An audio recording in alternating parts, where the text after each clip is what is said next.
So good morning guys. तो चलिए start करते हैं आज के यानी कि 15 जुलाई के इंपॉर्टेंट करंट अफेयर्स को। देखिए हमारा पहला प्रश्न क्या है। हाल ही में जारी वर्ल्ड इकोनॉमिक फोरम की जेंडर गैप रिपोर्ट 2022 में भारत कौन से स्थान पर रहा? तो आंसर होगा 135वें स्थान पे। तो ये है ग्लोबल जेंडर गैप इंडेक्स 2022। किसने जारी किया? वर्ल्ड इकोनॉमिक फोरम ने। ये इसका 16वां संस्करण है और इसमें भारत 146 देशों में से 135वें स्थान पर रहा है। इसके अलावा अगर हम कैटेगरी वाइज बात करते हैं तो स्वास्थ्य और उत्तरजीविता उप सूचकांक में भारत का दुनिया में सबसे खराब प्रदर्शन रहा है। इसमें भारत 146 नंबर पे है। इस कैटेगरी में हम बात कर रहे हैं। वैसे ओवरऑल भारत 135वें स्थान पर है। और टॉप पे कौन है? टॉप पे आइसलैंड है, सेकंड पे फिनलैंड है, थर्ड पे नॉर्वे है। अच्छा, जेंडर गैप की बात है तो एक प्रश्न मैं आपसे पूछूंगा।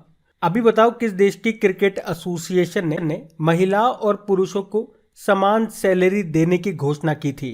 तो आंसर होगा न्यूजीलैंड क्रिकेट ने। आपको याद है अभी ग्लोबल सस्टेनेबल डेवलपमेंट रिपोर्ट 2022 जारी की गई है, उसमें भारत 121वें स्थान पर है। टॉप पे है फिनलैंड। अभी वर्ल्ड कॉम्पिटिटिवनेस इंडेक्स आया, उसमें भारत 37 नंबर पर है। टॉप पे डेनमार्क है। और अभी global wealth and wild life report 2022 के अनुसार रहने के लिहाजा से दुनिया का सबसे महंगा शहर यह है शंघाई, चाइना। और अभी ग्लोबल पीस इंडेक्स 2022 आया, उसमें भारत 135 नंबर पर है। टॉप पे आइसलैंड है। अब देखो यहाँ पे सेम हो गया। अभी जो हम पढ़ रहे हैं जेंडर गैप रिपोर्ट, इसमें भी भारत 135 नंबर पर है। टॉप पे आइसलैंड है। और ये ग्लोबल पीस इंडेक्स 2022 आया था, इसमें भी भारत 135वें स्थान पर है। टॉप पे आइसलैंड है। इसके अलावा अभी ग्लोबल लिवेबिलिटी इंडेक्स आया था, जिसको इकोनॉमिस्ट इंटेलिजेंस यूनिट ने जारी किया। इसमें दुनिया का सबसे अच्छा रहने योग्य शहर बताया गया ऑस्ट्रिया की कैपिटल वियना को। और भारत से दिल्ली इसमें 112वें स्थान पर है। अभी पर्यावरण प्रदर्शन सूचकांक हम लोगों ने पढ़ा, इसमें भारत आखिरी पे है यानी कि 180वें स्थान पर है। टॉप पे डेनमार्क है। अभी IIM अहमदाबाद ने देश का पहला कृषि भूमि मूल्य सूचकांक भी लॉन्च किया था। और बताओ विश्व वायु शक्ति सूचकांक 2022 में भारतीय वायुसेना तीसरे स्थान पर है। पहले पे यूएस की वायुसेना, दूसरे पे रशिया की वायुसेना, तीसरे पे भारतीय वायुसेना। अभी travel and tourism development index world economic forum ने जारी किया, इसमें भारत 54 नंबर पर है। टॉप पे जापान है। अभी वर्ल्ड प्रेस फ्रीडम इंडेक्स आया था, जिसको रिपोर्टर्स विदाउट बॉर्डर जारी करता है। भारत 150वें स्थान पर है। टॉप पे नॉर्वे है। अभी वर्ल्ड हैप्पीनेस रिपोर्ट आई थी, उसमें भारत 136 नंबर पर है। टॉप पे फिनलैंड है। उसके अलावा अभी डेमोक्रेसी इंडेक्स आया था, लोकतंत्र सूचकांक, जिसको इकोनॉमिस्ट इंटेलिजेंस यूनिट ने जारी किया। उसमें भारत 40वें स्थान पर है। टॉप पर नॉर्वे है। तो ये सारे इंपॉर्टेंट इंडेक्सेस मैंने आपको बताए, ये वही बताए जो अभी 2022 में हमने पढ़े हैं, तो ध्यान रखना। और अगर आप लोग चाहते हो कि 2022 में जितनी भी रैंकिंग इंडेक्सेस आई हैं उनकी आपको एक अलग से क्विज मिल जाए ताकि इनको सॉल्व कर सकें, याद रख सकते, तो आप आपकी क्रिक एग्जाम एप्लीकेशन खोलिएगा, वहां पे टॉपिक वाइज क्विजेज आपको मिल जाएगी, जिसमें रैंकिंग एंड इंडेक्सेस हो गया, अपॉइंटमेंट्स, अवार्ड्स, जो भी चीजें भारत में या विदेशों में पहली बार हुई है, उन सब पे आपको टॉपिक वाइज क्विज मिल जाएगी। तो आराम से उनको लगाइए और चीजों को याद करते जाइए। और सेशन अच्छा लगे तो लाइक करके शेयर जरूर करना। बढ़ते चलो बताओ, अभी हाल ही में सबसे कम उम्र की एनालॉग एस्ट्रोनॉट कौन बन गई है? तो आंसर होगा जाह्नवी डांगेती। तो 19 साल इनकी उम्र है। जाह्नवी डांगेती इनका नाम है, जिन्होंने दक्षिण पोलैंड के क्राको में एनालॉग अंतरिक्ष यात्री प्रशिक्षण केंद्र से एनालॉग अंतरिक्ष यात्री कार्यक्रम को पूरा करने वाली ये सबसे कम उम्र की बनकर इन्होंने इतिहास रच दिया है। क्या नाम है? जाह्नवी डांगेती। आपको बताया भी महाराष्ट्र के सबसे युवा विधानसभा स्पीकर कौन बने थे? राहुल नॉर्वेकर।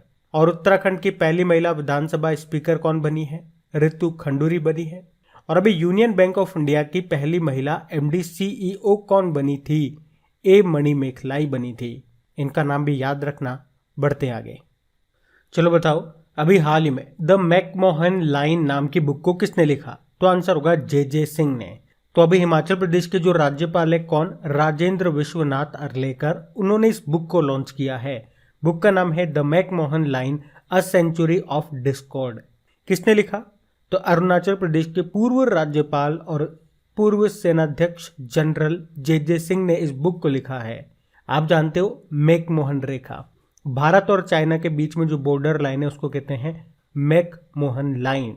वैसे भारत और पाकिस्तान के बीच की बॉर्डर लाइन को क्या कहा जाता है? रेड क्लिफ लाइन कहते हैं। अभी RN रवि से आपको याद आएगा, लेखक है ये। गौतम अडानी की जीवनी लिखी है इन्होंने, जिसका नाम है Gautam Adani the man who changed India. Vineet Karnik की बात करेंगे तो भारत की पहली स्पोर्ट्स मार्केटिंग बुक जिसका नाम है business of sports the winning formula for a success, इसको लॉन्च किया गया।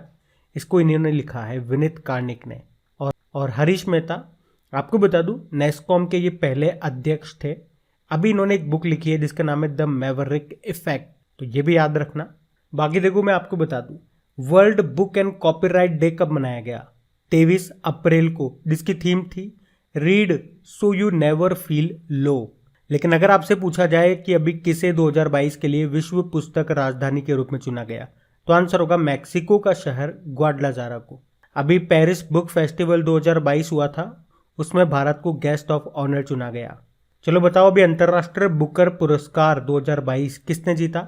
गीतांजलि श्री ने उनकी बुक टॉम्ब ऑफ सैंड के लिए, जिसमें ट्रांसलेटर कौन है? डेजी रॉकवेल है। अगर आपसे पूछे किस राज्य का जामताड़ा जिला ये देश का पहला जिला बना जिसके हर गांव में पुस्तकालय है, लाइब्रेरी है, तो आंसर होगा झारखंड। तो ये सारे पॉइंट्स ध्यान रखना, बढ़ते आगे। चलिए बताइए, अभी जुलाई 2022 में किसे भारत में बांग्लादेश के उच्चायुक्त हाई कमिश्नर के रूप में नियुक्त किया गया? तो आंसर होगा मोहम्मद मुस्तफिजुर रहमान को। तो अभी बांग्लादेश सरकार ने मोहम्मद मुस्तफिजुर रहमान को भारत में बांग्लादेश का अगला उच्चायुक्त नियुक्त किया है। किनका स्थान लेंगे ये? मोहम्मद इमरान का स्थान लेंगे। आप जानते हो अभी SBI जनरल इंश्योरेंस के नए MD CEO बने, पारितोष त्रिपाठी नाम है। अभी गेल के नए चेयरमैन कौन बने? गेल मतलब gas authority of India limited के संदीप कुमार। और इंटरनेशनल वेटलिफ्टिंग फेडरेशन के प्रेसिडेंट बने हैं मोहम्मद जलूद। बात यहाँ पे बांग्लादेश की है, तो ये रहा मैप में बांग्लादेश। देखो, बांग्लादेश की कैपिटल ढाका है।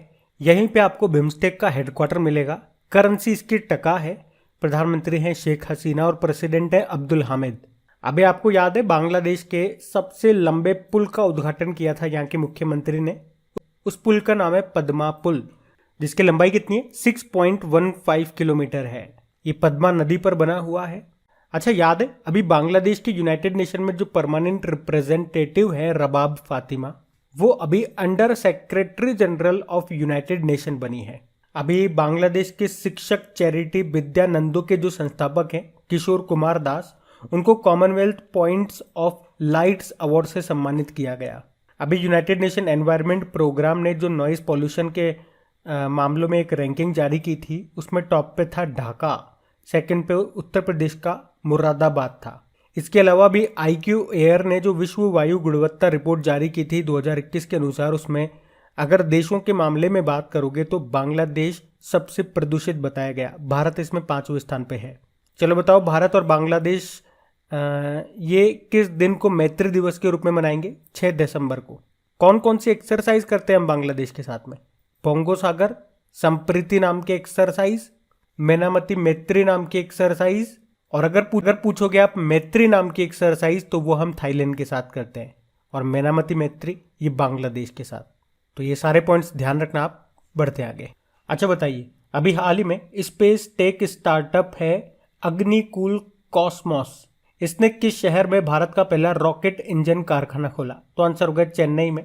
तो अभी स्पेस टेक स्टार्टअप है अग्निकुल कॉस्मोस, इसने चेन्नई में 3D प्रिंटेड रॉकेट इंजन बनाने वाले भारत के पहले कारखाने का उद्घाटन किया।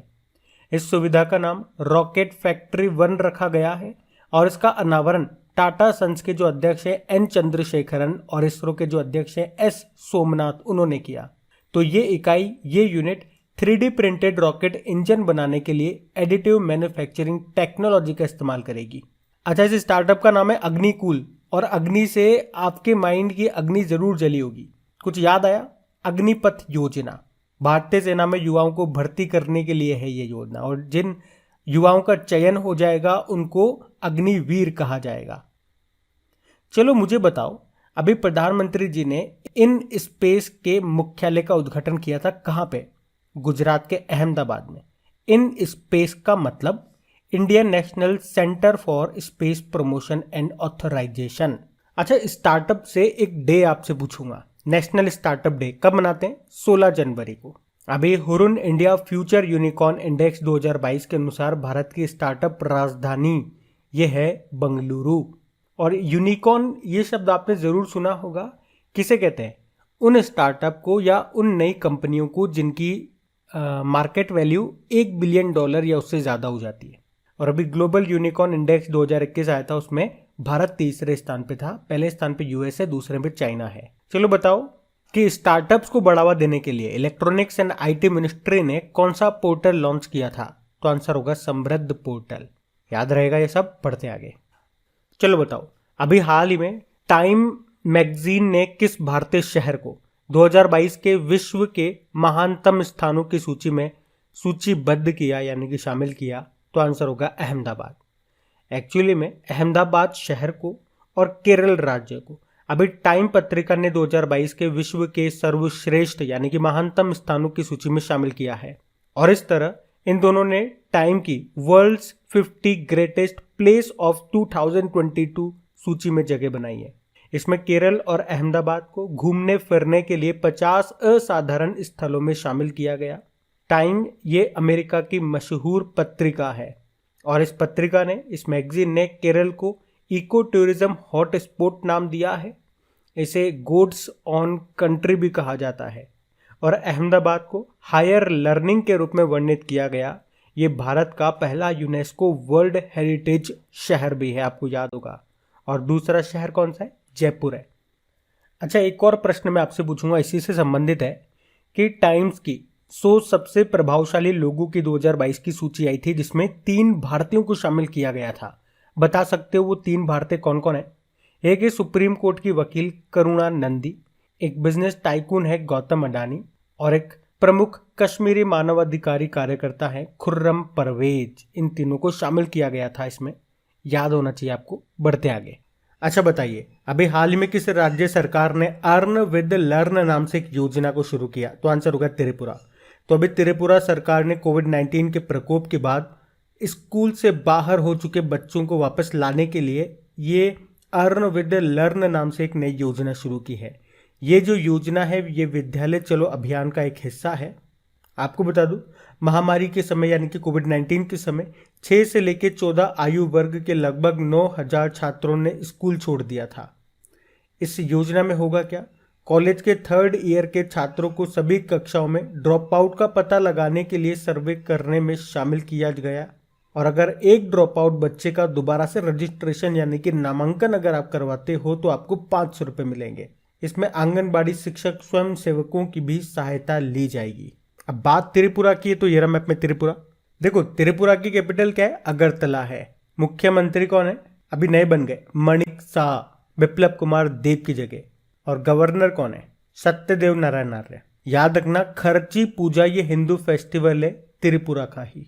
और खर्ची महोत्सव ये त्रिपुरा में मनाया जाता है, जबकि त्रिशूरपुरम फेस्टिवल ये केरल में मनाया जाता है। इसके अलावा भी त्रिपुरा ने अपना 44वां कोकबोरोक दिवस भी मनाया। त्रिपुरा की मूल भाषा है कोकबोरोक। अच्छा, महाराजा वीर विक्रम हवाई अड्डा ये आपको मिलेगा त्रिपुरा में ही, जहाँ पे कुछ प्रमुख झीलें हैं जैसे कि रुद्र सागर झील, डुम्बर लेक झील। तो ये सारे पॉइंट्स आप ध्यान रखना। बढ़ते आगे। चलो बताओ, जुलाई 2022 में किस पूर्व भारतीय कप्तान को ब्रिटिश संसद के द्वारा सम्मानित किया गया? तो आंसर होगा सौरव गांगुली। तो भारत के पूर्व कप्तान और वर्तमान में ये बीसीसीआई के अध्यक्ष हैं सौरव गांगुली, जिनको ब्रिटिश संसद के द्वारा भी सम्मानित किया गया। उन्हें अभी 13 जुलाई को सम्मानित किया गया, क्योंकि उन्होंने 13 जुलाई 2002 में नेट वेस्ट की अंतिम जीत में भारत का नेतृत्व किया था।